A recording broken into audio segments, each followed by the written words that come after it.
En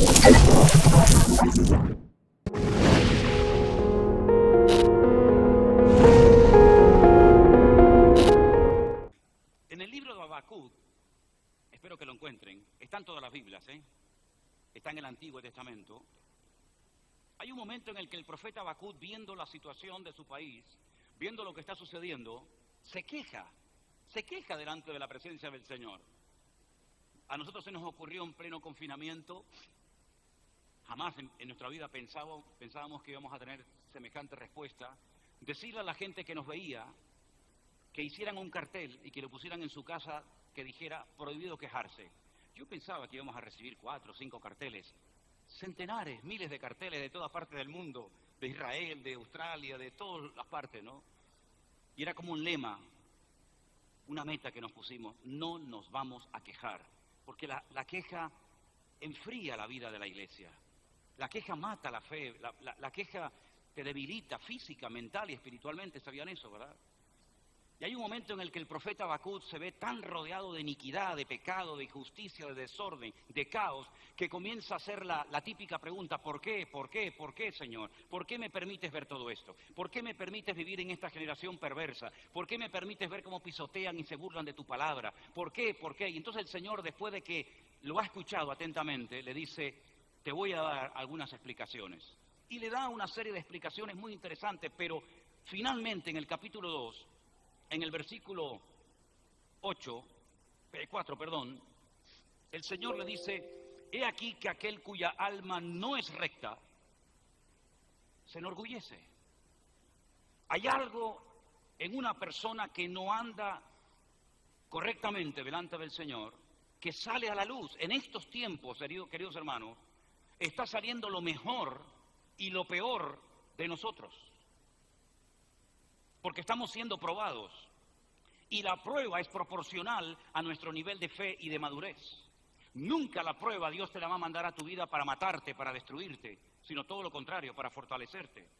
Pero en la prueba sale lo mejor de nosotros. Si tenemos fe, sale; si tenemos confianza, sale. Pero también si tenemos áreas ocultas de nuestra vida, la prueba nos descubre. Es como la ropa: hay gente que se viste para cubrirse y hay gente que se viste y se descubren. Y la prueba te descubre, y la prueba te delata delante de Dios y delante de los hombres. Y por eso, como estamos siendo todos probados de una manera u otra, la Biblia dice que aquel cuya alma no es recta, aquella persona, alma es sinónimo de persona, no está alineada con el Señor, tarde o temprano va a brotar en él el orgullo. Mas el justo, por la fe, vivirá. Es decir, la generación, la época en la que le tocó vivir al profeta Habacuc era muy parecida a la nuestra, muy parecida. Los tiempos han cambiado, pero el corazón del hombre está igual o peor que antes. Y vemos hoy en día gente con la misma actitud de los tiempos del profeta Habacuc. Gente orgullosa, gente soberbia, gente burlona, gente que pasa absolutamente de todo, gente que no hace caso a las normas, gente que hace lo que le da la gana, etc. Es exactamente igual que en la época de Habacuc. Pero en medio de esa generación perversa y maligna, como también alguien la definió, la Biblia dice que hay un tipo de personas que en la Biblia, o en el Antiguo Testamento, mejor dicho, se les conoce como la palabra justo, sadik,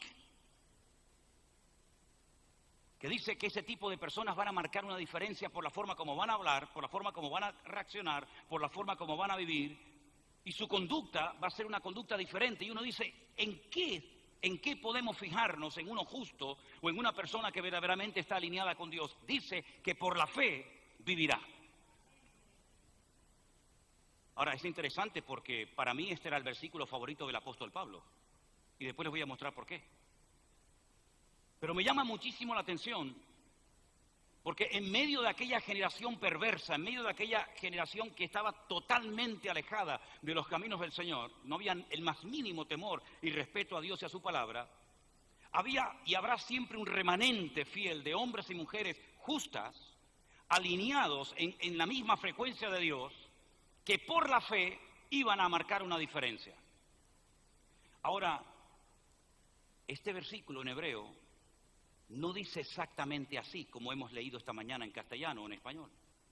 Porque el verbo de esta frase es el verbo vivir. El justo por la fe vivirá. En hebreo dice, Sadik be'emunato yihyeh. El verbo no es vivir, el verbo es liyot, que es el verbo ser o estar. Que dicho sea de paso, el verbo ser en hebreo no tiene presente, solamente tiene pasado y solamente tiene futuro. Pero fíjense qué curioso, cuando el Señor, y no me voy de la línea, sé dónde voy y sé después cómo volver. Cuando el Señor se le presenta a Moisés después de 40 años de espera terrible en el desierto, donde él ha pasado de ser una de las personas más importantes de Egipto, criado en la corte del faraón, pasa a vivir 40 años de su vida en pleno desierto y se convierte de la noche a la mañana en pastor de ovejas, y encima no son ni suyas, sino son de un señor que con el tiempo se convertiría en su suegro, el único hombre que tiene 5 nombres en la Biblia diferentes, uno de ellos Jetro. La Biblia dice que hay un momento en el que él sale al desierto a llevar las ovejas a apacentar y de repente observa algo que se ve muy frecuente en el desierto. Y es que las zarzas, perdonen, yo no pronuncio la Z, pero creo que me entendéis todo. Las zarzas, qué raro me veo hablando así. Las zarzas arden en el desierto porque tienen un combustible interior, como una especie de líquido, de resina, que cuando les pega muy fuerte el calor, en esa zona hay 50, 55 grados a la sombra perfectamente durante el día, explotan y durante un tiempo se incendian. Arde el fuego, pero se apagan, lógicamente, al acabarse el combustible. Pero lo que le llamó la atención ese día a Moisés es que esa zarza ardía y ardía y ardía y no se consumía. Y eso le llamó la atención, porque en cierto sentido es un reflejo de lo que fue su vida. Él fue un hombre que ardió, un hombre que vivió en el más alto nivel cultural, social, etcétera, de su época, y de repente se convierte en una especie de zarza que dejó de arder, y es una zarza seca y muerta, con 80 años, ya prácticamente un hombre con 80 años, pocas cosas ya le quedan por hacer en la vida, ¿verdad? Y Moisés se acerca a aquella zarza que arde y no se consume, y de repente oye una voz, nada más y nada menos que la voz audible de nuestro Dios. Porque sabíais que nuestro Dios habla, ¿verdad? Nuestro Dios no es mudo, ni es sordo. Y le habla, y entonces hay un momento en esa conversación en el que el Señor lo comisiona, el Señor lo llama, el Señor le cambia la vida. Hay experiencias en la vida, hay bendiciones en la vida, hay momentos en la vida que te van a cambiar para siempre. Y esta etapa de la vida nos ha cambiado a todos para siempre. Y él está allí con aquella zarza y entonces Dios le dice, vuelve a Egipto, vuelve a arreglar tu pasado, vuelve a sacar a mi pueblo que está clamando y orando. Pero fijaros que mientras aquí estaba el pueblo de Israel, el pueblo de Dios orando y clamando al Señor, en otra parte ya la maldad había llegado a lo máximo y entonces el Señor decide hacer un trasvase. Dice, esto los mando para acá y a esto los mando para allá. Y entonces, cuando él recibe el llamado, cuando él tiene claro lo que va a ser su vida de aquí en adelante, él le dice a ese Dios que le está hablando, dime tu nombre, porque cuando yo vaya a Egipto, allá hay miles, centenares de dioses. Uno sirve para las aguas del río, otro sirve para los animales, incluso el mismísimo faraón, él se ha autoproclamado Dios, es un ególatra. Y entonces Dios le dice, Ani Yeh. Y en nuestras Biblias tenemos la traducción de esa frase, de esa respuesta a su pregunta, ¿cómo te llamas? ¿Quién eres? Como yo soy el que soy. Pero es que en hebreo no se puede decir yo soy, porque el verbo ser en hebreo, el verbo liyot, no existe en presente. Por ejemplo, yo digo en español, yo soy Manolo. Pero en hebreo se diría, yo Manolo. Cuando leemos el Salmo 23, el Señor es mi pastor, en hebreo es Adonai Roí, Dios pastor. No existe verbo ser en presente. Entonces la traducción que tenemos es una especie de adaptación de una frase que se hubiera traducido de la siguiente manera, yo seré el que seré. Y ese Yihiyeh vuelve a aparecer en este versículo que hemos leído en esta mañana. El justo por la fe existirá, será. Es decir, el Señor asocia nuestra fe, el Señor asocia nuestra justicia en Cristo con nuestra misma existencia. Es decir, no se puede vivir, no se puede existir, mejor dicho, si uno no está alineado con la fe que viene del corazón de Dios. Por eso es lo más absurdo y lo más peligroso del mundo para un ministerio o para un creyente o para una iglesia llegar a depositar su fe en su fe. Llegar a creer que su fe es como una especie de llave maestra que todo lo obtiene y todo lo consigue. A mí no me interesa tener la fe de Claudio, ni la fe de Fred, ni la fe de nadie. A mí me interesa tener la misma fe que brota del corazón de Dios. Porque Él es el autor y el consumador de la fe. De Él viene la fe y esa es la fe que marca la diferencia. Y por eso el Señor le da una revelación espectacular al profeta Habacuc y le dice, mira querido, hay maldad, hay todo tipo de barbaridades que se están cometiendo, hay injusticia, hay sobornos, hay robos, hay asesinatos, hay de todo, pero el justo, la persona alineada con Dios, podrá existir en este tiempo y de cara también al futuro. Y entonces nos vamos al Nuevo Testamento y encontramos que el apóstol Pablo aplica este concepto profundo de la existencia del creyente debido a la fe a tres elementos diferentes.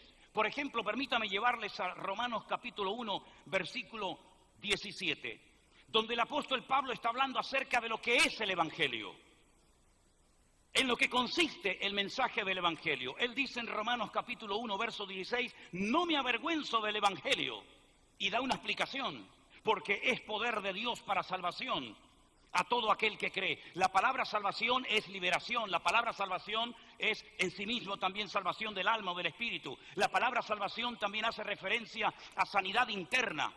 Es todo, espíritu, alma y cuerpo, es todo lo que el hombre tiene y es. El Señor lo transforma y lo cambia y por eso Él dice, yo no me avergüenzo, porque este poder del Evangelio es transformador, transforma al hombre para salvación, para todo aquel que cree. Y no solamente es para una nación en particular, como antaño, sino que lógicamente al judío y también al griego, es decir, aglutina tanto a judíos como a gentiles, porque en el Evangelio, escuchen ahora esto, en el Evangelio la justicia de Dios se revela por fe y para fe, como está escrito, mas el justo por la fe vivirá, o como hemos explicado, existirá.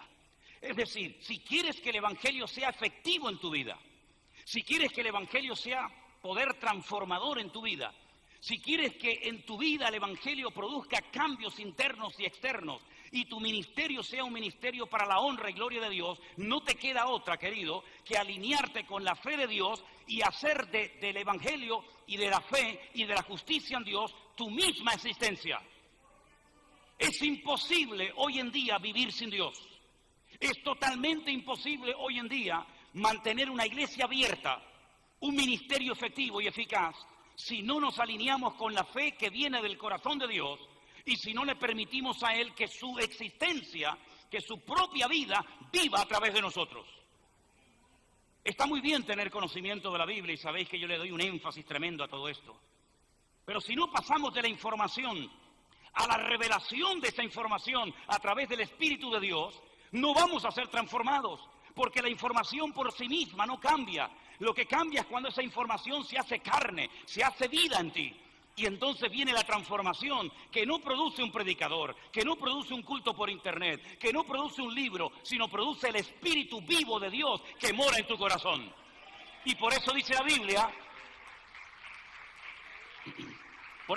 Biblia, que la existencia del creyente depende de esa fe que sabe canalizar y depositarla en Dios. Fíjate cómo Él relaciona el Evangelio, el poder del Evangelio, con ese versículo de Habacuc que hemos leído en esta mañana. Pero si vamos, por ejemplo, a Gálatas, capítulo 3, versículos del 11 en adelante, por la ley ninguno se justificará para con Dios. Es evidente, porque el justo por la fe vivirá. La ley, la Torá, 613 mandamientos, 5 libros, lleno de ordenanzas para todos, agricultores, ganaderos, viudas, solteros, desesperados, amargados, para todo tipo de gente. Dice, practíquenla si quieren, llévenla hasta las últimas consecuencias de vuestra vida. Cuando las hayan cumplido todo, tengo una noticia para ustedes, no ha servido de nada para vuestra salvación. Es frustrante que una persona se esfuerce por vivir bajo la escrupulosa ley de Moisés y que al final del camino no haya sido justificado a través de ella.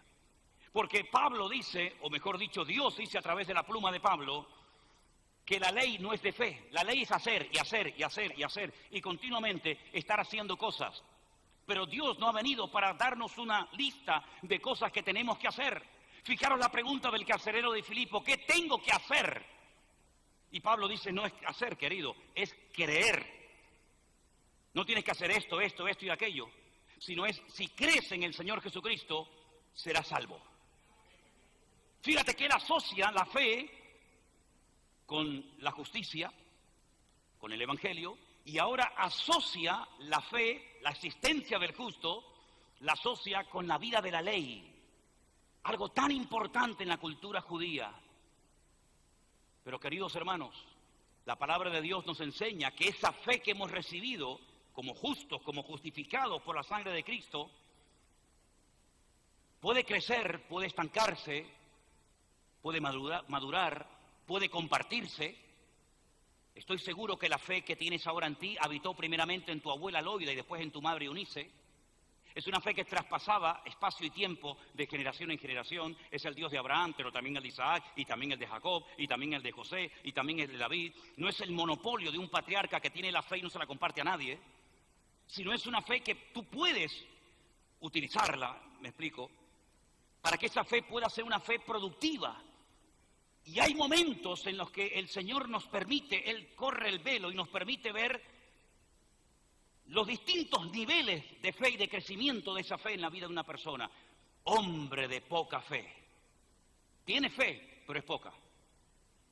Hombre de poca fe, ¿por qué dudaste? Y acababa de caminar por encima de las aguas del mar de Genesaret. Y le llama hombre de poca fe. Imagínate nosotros que no nos ponemos de pie ni en la mañana del baño. Hombre de poca fe, ¿por qué dudaste? No es un ateo, pero es un hombre que ha demostrado un nivel bajo de fe. Pero sin embargo a otro cuando se lo encuentra le dice, no hace falta, maestro, que vengas a mi casa, di solamente la palabra y mi criado sanará. Y se le queda mirando a los discípulos y dice, chicos, muchachos, escuchen esto, en todo Israel no he encontrado un hombre con tanta fe como este, porque él ha asociado el poder de la palabra con la confianza de que yo le puedo cambiar sin necesidad de ir a la casa e imponer las manos, orar por él. Di la palabra, solamente di la palabra. No hace falta ni que venga, no quiero ni molestarte, di la palabra. El Señor dio la palabra y cuando éste llega a la casa se encuentra que la sanidad y el poder de la palabra había sanado antes de que él llegara. Grande es tu fe. Cuando vio la fe de ellos, le dijo al paralítico, ¿la fe de quién?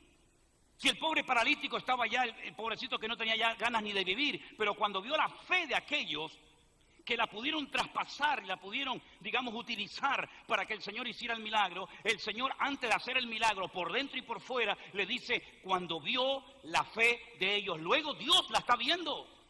Dios hoy en día nos está probando, desde el 14 de marzo nos está probando y está viendo por cada iglesia de España, por cada iglesia del mundo, está viendo si todos los años de sermones, todos los retiros que hemos hecho, todas las convenciones, todas las predicaciones que hemos oído han servido de algo para la madurez y el crecimiento de la iglesia o no han servido de nada.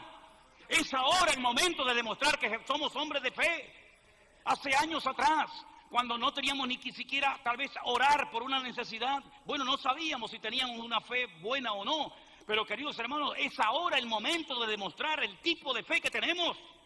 Y dice Pablo, tienes una fe no fingida. ¿Sabes que hay 40 traducciones diferentes de esa expresión fe no fingida? Una de ellas es fe sin máscara.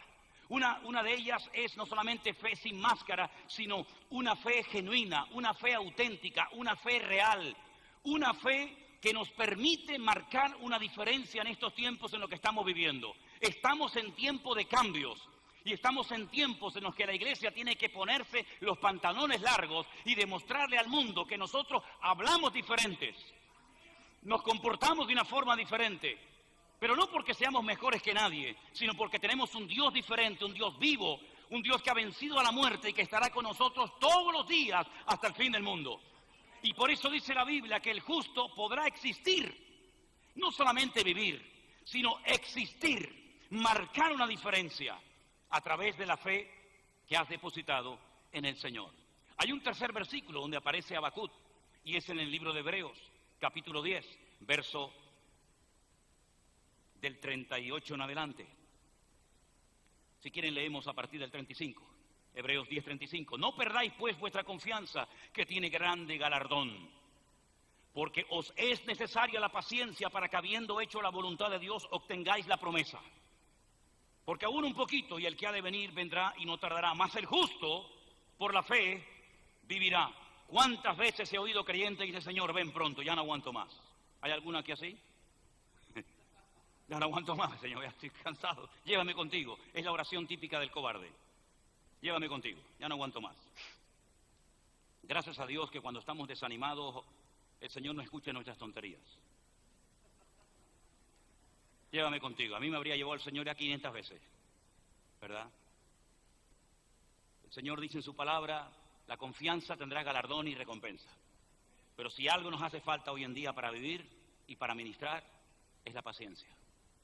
Y vuelve otra vez a recordar, porque en esta generación perversa y maligna en la cual nos ha tocado vivir, el justo por la fe existirá.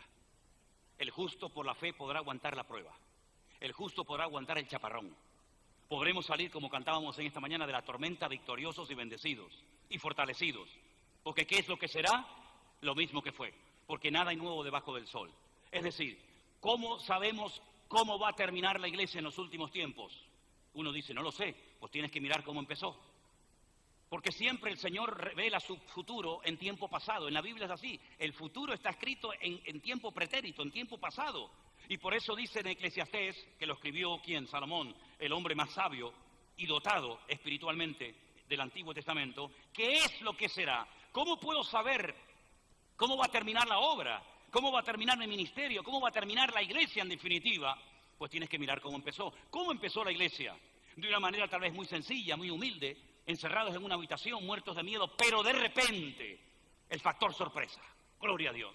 No perdamos el anhelo, el deseo de ser sorprendidos, porque Dios hace cosas progresivamente, pero hay muchísimas cosas que Dios las ha hecho así, instantáneamente. El factor sorpresa. De repente, dice la Biblia, que estaban todos unánimes juntos y se apareció el Espíritu Santo, el cual se repartió sobre todos y todos comenzaron a hablar en otras lenguas, según el Espíritu les daba que hablasen. Y ahí comienza a decir el Señor todo lo que ocurrió. Y por cada vez que negó Pedro al Señor, y por cada vez que el Señor restauró a Pedro diciendo él, Señor, yo te amo, Señor, te amo, tú sabes que yo te amo, por cada una de esas, 1000 almas ganó para Cristo. 1000, total 3000 personas en la primera cosecha. La iglesia empezó con fuego, la iglesia empezó con avivamiento, la iglesia empezó con entusiasmo, milagros, señales, prodigios, cosas, hermanos, tremendas ocurrieron en Jerusalén. Pusieron al país patas arriba, tuvieron que perseguirlos, encarcelarlos, torturarlos, matarlos, quemarlos, hacerles de todo. Pero cuanto más les hacían, más oraban y más temblaban los lugares. Los demonios les tenían miedo, decían, no sabemos quiénes son ustedes, pero a Pablo lo conocemos, conocemos a Jesús, el que predica Pablo, pero de ustedes no sabemos nada. Los enfermos eran sanados hasta por la sombra de los predicadores de la época. Se quitaban delantales y los mandaban a tierras lejanas y los espíritus malignos salían. Así empezó la iglesia. No empezó en una ruina, no empezó destruida, no, sino dice que todo el mundo tenía temor en la ciudad al ver cómo vivían, no había necesitados entre ellos. Ahora es cuando los del mundo, que no nos oyen y nos ven, es cuando tienen que venir a nuestras iglesias para que vean cómo vivimos. Ahora es el momento de decir, vengan, nosotros también estamos en pleno confinamiento. Yo prediqué durante 11 domingos a sillas vacías, a una iglesia vacía, pero nunca se había llenado tanto de almas y de oyentes como en el tiempo del confinamiento. ¿Por qué? Porque el Señor está cambiando las cosas y le está hablando a la iglesia. Por eso dice 7 veces en la Biblia, el que tiene oídos para oír, oiga lo que el Espíritu dice a la iglesia. Y se lo dice a la de Éfeso, a la de Esmirna, a la de Pérgamo, a la de Tiatira, a la de Sardia, a la de la Odisea. ¿Por qué? Porque el Señor no ha parado de hablar a su iglesia, pero nos hemos enredado en tantas cosas. Nos hemos metido en tantas historias innecesarias y de vanidades que nos hemos olvidado de que la voz que teníamos que escuchar no era la del jefe, no era la del vecino, no era la de la televisión, sino la voz que tiene que oír permanentemente la iglesia. Es la voz del Espíritu Santo de Dios hablando. Y hoy Dios está hablando a la iglesia. Hoy el Señor está tratando a la iglesia. Hoy el Señor nos vuelve a recordar a través de su bendita y preciosa palabra, el justo por la fe existirá. ¿Cuántos dicen amén? Amados hermanos, hay un capítulo entero en la Biblia que es el famoso capítulo 11 de Hebreos, un capítulo monográfico. ¿De qué habla? De la fe. Por la fe, Noé se preparó de antemano para lo que venía. El problema es que la iglesia no se preparó para lo que venía. Y algunos están preparando en medio de la tormenta. Y el arca tienes que construirla antes de que llueva. Porque cuando empieza a llover ya no hay tiempo para construir el arca. El arca tienes que tenerla preparada. La maleta tienes que tenerla hecha antes de que el Señor te llame. Porque si el Señor te llama y no tienes hecha la valija, la maleta, tal vez no te llama.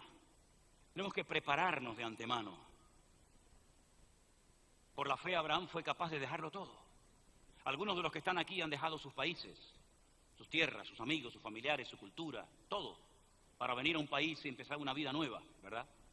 Eso le pasó a Abraham, pero no lo hizo buscando un futuro mejor. Seguramente él nunca hubiera salido del país donde vivía, un lugar de prosperidad, un lugar de, digamos, de abundancia, pero salió porque Dios lo llamó.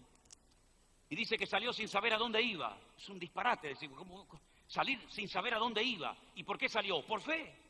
Salió por fe. Sal de tu tierra, de tu parentela, déjalo todo, no le des explicaciones a nadie, no tienes que estar todo el día pensando lo que opinan, lo que no opinan, si te apoyan, si no te apoyan, si te aplauden, si te critican, a ti te da igual todo eso, tú sal y punto. Sus padres, cuando nacían los niños en aquellas regiones, los cargaban en brazos, salían al oscurecer por la noche en el desierto, miraban las estrellas, y entonces los astrólogos, los adivinos, los sátrapas de la época, en ese momento observaban las constelaciones, las estrellas, y le ponían el nombre a los niños, según lo que ellos interpretaban y entendían de lo que habían leído en los astros, y le pusieron Abraham, padre enaltecido. Nada más lejos de la realidad. ¿Enaltecido de qué? Si fue el hombre más humilde y obediente al Señor. ¿Pero te das cuenta cuando los hombres te etiquetan cómo se pueden equivocar? No dejes que el mundo te ponga una etiqueta. La etiqueta que tú llevas es la de hijo y la de hija de Dios. Yo te daré un nombre nuevo, le dice el Señor a su amada iglesia.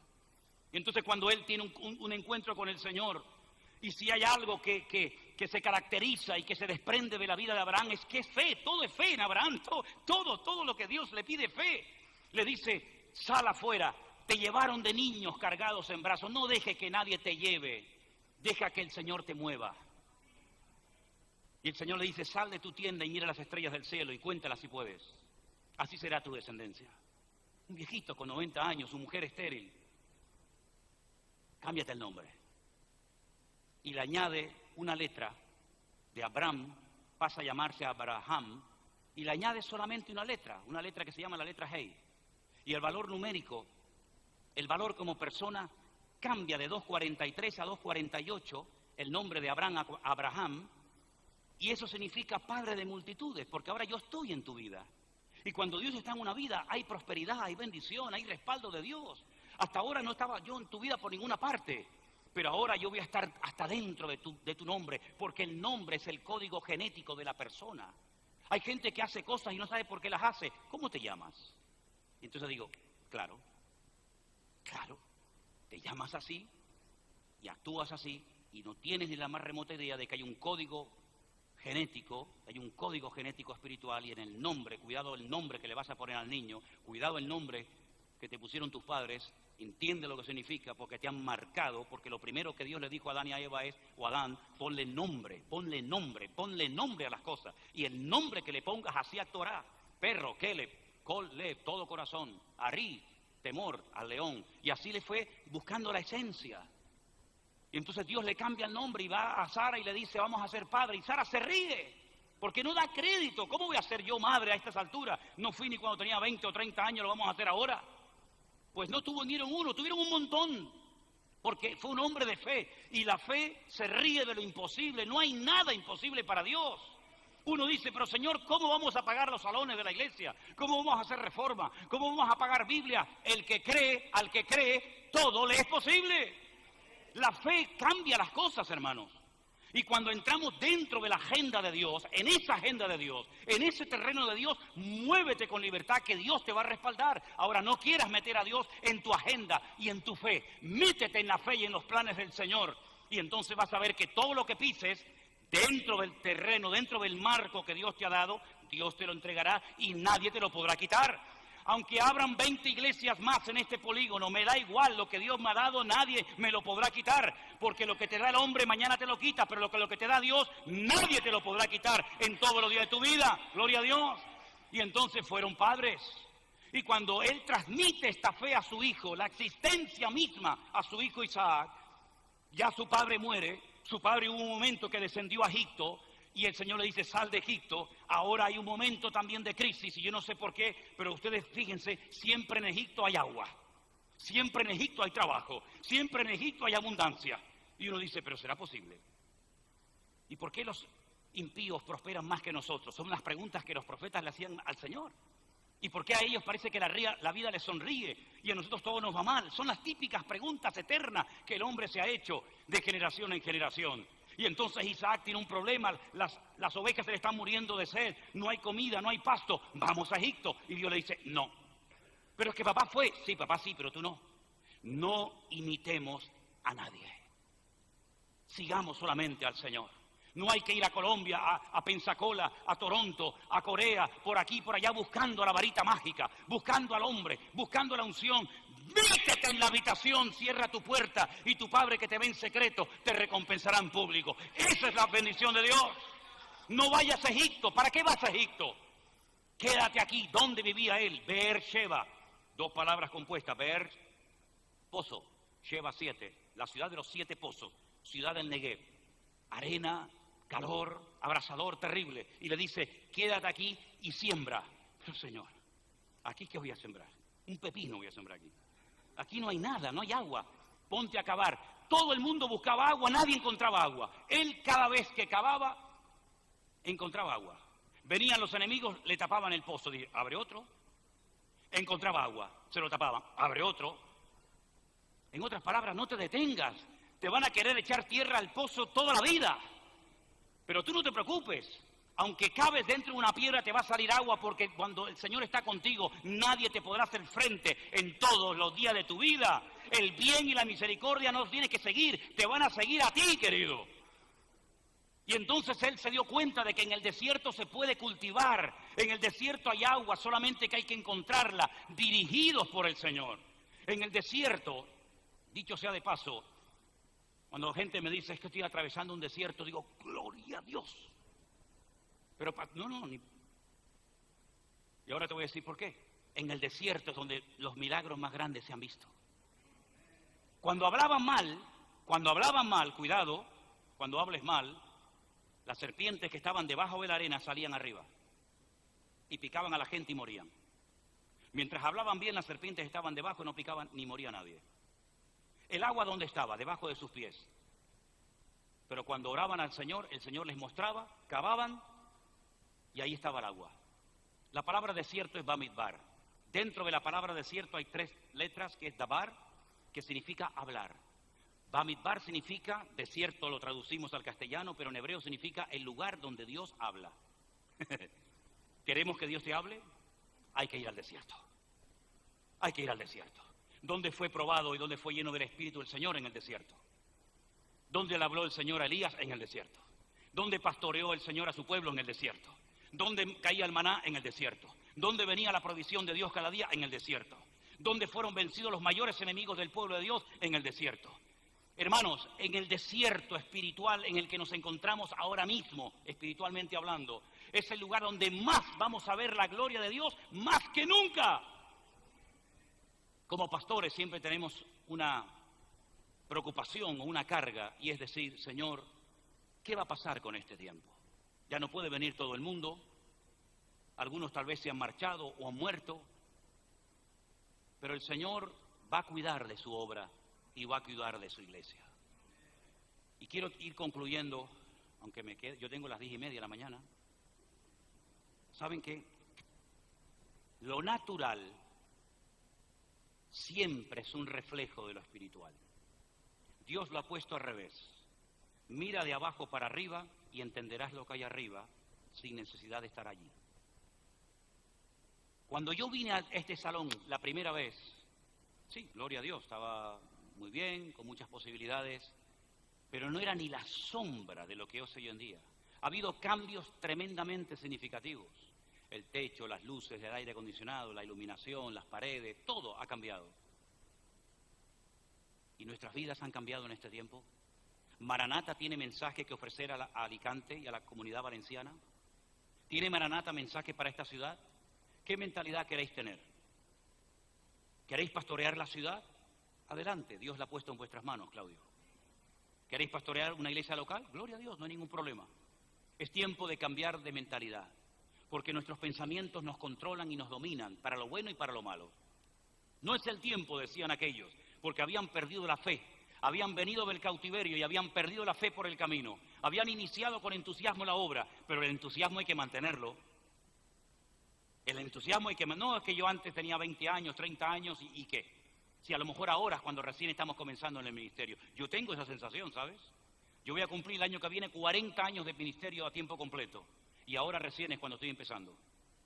Moisés tenía 80 años y es cuando recién comenzó a servir al Señor. Por lo tanto, nunca es tarde si el Señor te llama y te tiene todavía aquí con vida. El Señor tiene muchas sorpresas para nosotros. Cuando volvieron del cautiverio, con recursos económicos, con la bendición de Ciro, etcétera, etcétera, comenzaron y pusieron manos a la obra a construir el templo de Jerusalén. Pasaron 15 años y la obra se detuvo. Y por allí apareció uno de los profetas llamado Ageo y le dijo, ¿qué os ha pasado? Aquel entusiasmo, aquel fervor, aquella alegría de pintar, de poner las paredes, de levantar la casa de Dios. ¿Dónde está todo aquel fervor y todo aquel entusiasmo? Ha desaparecido. Y le decían, todos se habían puesto, digamos, de acuerdo en decir, es que no es el tiempo. No ha llegado el tiempo. Y le dijo, no. Qué curioso, ¿no? No ha llegado el tiempo para la casa de Dios, pero observo que vuestras vidas habéis construido unas mansiones espectaculares, viven de maravilla, no falta absolutamente de nada. Es decir, para vuestras cosas, para vuestra vida particular, siempre es el tiempo. No hay tiempo para orar, pero sí hay tiempo para ver la televisión. No hay tiempo para leer la Biblia, pero sí hay tiempo para viajar. No hay tiempo para las cosas de Dios, pero para nosotros siempre tenemos tiempo.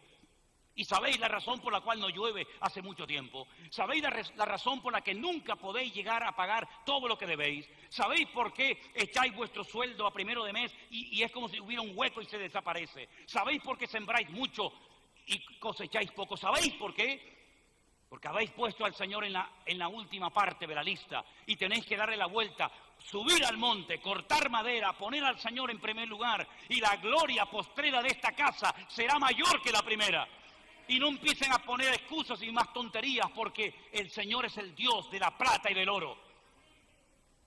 Y se dieron cuenta de que se habían equivocado, habían invertido el orden de prioridades y habían comenzado a poner todo su esfuerzo en sus cosas, en su vida, en sus casas, en sus fincas, etcétera.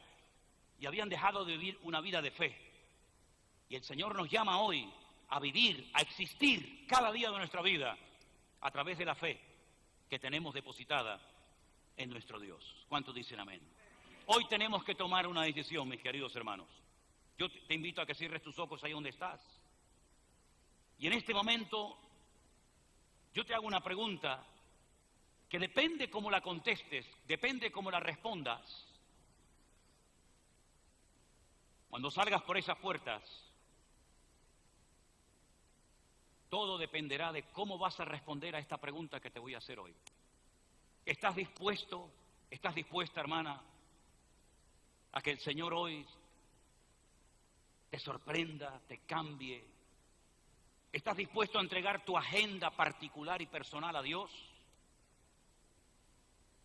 ¿O ya lo tienes todo montado y estructurado y diseñado de tal manera que has dejado a Dios sin darte cuenta de lado? Tu prioridad no son pagar tus deudas. Tu prioridad no puede ser tu trabajo, ni siquiera tu familia, ni siquiera tu vida misma. Tu prioridad tiene que ser hacer la voluntad de Dios. No te preocupes por qué voy a comer, qué voy a vestir, qué va a pasar con mi vida, porque así piensan y viven los gentiles. Mirad las aves del cielo que ni siembran, ni hilan, ni tienen graneros, y vuestro Padre Celestial las alimenta. Preocúpense, o mejor dicho, ocúpense en amar, en obedecer a Dios, en mantener viva la fe, la relación con el Señor. Y entonces verán la gloria del Señor cada día, porque cada día cae el maná. Y hace tiempo que la iglesia necesita que caiga el maná del cielo. Hace tiempo que la iglesia necesita ver cómo las rocas se abren, es decir, lo imposible se convierte en realidad. Hace tiempo que la iglesia necesita volver a pasar por el Mar Rojo, viendo cómo se abren las puertas para que el Evangelio corra y sea glorificado. ¿Dónde dejaste el escudo de la fe, la espada del Espíritu, el yelmo de la salvación? ¿Dónde lo has dejado? ¿Dónde lo has perdido? Hoy sigue diciendo el Señor a muchos: sal de tu tierra y de tu parentela.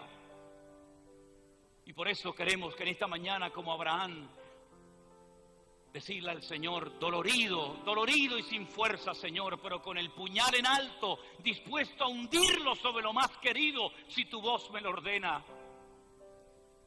Quiero ser como el joven Daniel, Señor, a ti sonriendo entre el rugir de fieras, o bendecirte con el último aliento, como el mártir Esteban.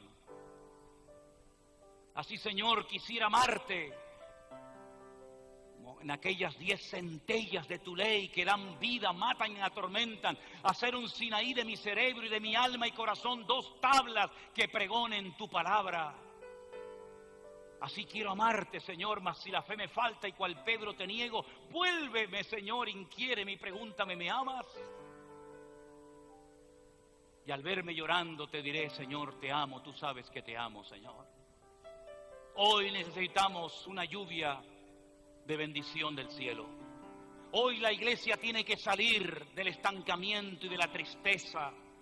Hoy la iglesia tiene que levantarse como nunca antes y decirle al mundo: miradnos, miradnos, mirad nuestros hijos, mirad nuestras familias, mirad nuestros templos, mirad cómo nos amamos, mirad cómo el Señor suple nuestras necesidades. Venid y miradnos, ven y ven. Pero de ese lugar puede salir alguien bueno. Ven y mira, ven. Hoy tenemos que decirle al mundo: no solamente vengan y oigan, sino vengan y mírennos. Mírame a mí. Mírame, le dijo Pedro y Juan a aquel paralítico. No mires, mírame a mí. Y mirando a Pedro y a Juan, aquel hombre recobró una fe y una confianza tremenda y le dijo: ahora levántate y anda en el nombre de Jesús de Nazaret. Hoy la iglesia tiene que tener la autoridad del cielo para decirle al mundo: mírennos cómo vivimos, miren cómo actuamos. ¿Y qué es lo que nos sostiene? ¿Nuestro patrimonio? ¿Nuestra experiencia? ¿Nuestros títulos universitarios? No. Lo que le mostraremos al mundo es que Dios mora en nuestros corazones.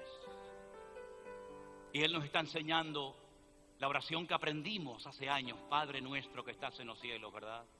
Santificado sea tu nombre. El pan nuestro de cada día, dánoslo hoy. Responde hoy al Señor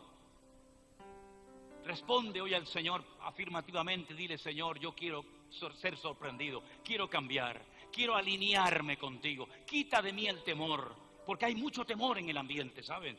Rompe en el nombre de Jesús ese círculo vicioso de miedo y dile al Señor: quita ese temor de mí, de mi familia, de mis hijos, de mi matrimonio, de mi iglesia. Quítalo y ponme una fe viva a través de la cual pueda demostrar que mi Dios vive y que puede todavía y tiene la capacidad todavía de sorprendernos a pesar de lo que está pasando en el mundo. Ha llegado el tiempo de la iglesia. Estamos en la recta final y no hay tiempo que perder. Levántate y camina, amada iglesia de Jesucristo.